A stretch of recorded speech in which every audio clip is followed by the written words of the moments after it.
10 ljudi ovdje pera, kao što vidite mi smo u Minecraftu i pokazat ću vam kako se prave neke stvari u Minecraftu. Kovčeg bespuđa,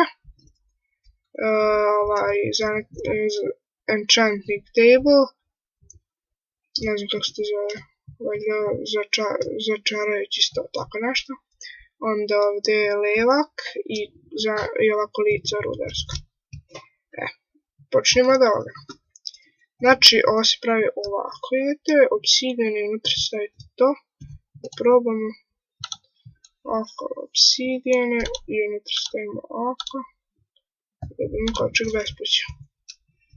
Onda, da bi napravili ovo trebamo ovako, 2 dijamanta, obsidijani i knjiga, da bi to. Onda, da bi dobili levak, treba vam ovako, idete, uzmete ovako, stavite kovčeg, dobijete levak. I da bi napravili kolica, treba vam ovo. A kako da uzmemo ovo?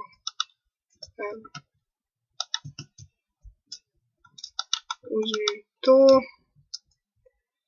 Idemo ovako. 1, 2, 3, 4. Nemam dovoljno, ovdje fali 1. I dobijete kolica. Ja ne mogu da pokupim. Koji se vidi. Ajde. Vidite ovako. Eto, kolica. I da bi dobili kolica s levkom. Ja mislim da je ovo. Jeste. I kolica s kovčegom stavite tu kovčeg. I kolica s TNT-om stavite tu TNT. Ljudi, to bi bilo to što se tiče ove epizode. Gledajte me i u ostalim epizodama. Naravno gledajte i The Lord of Game.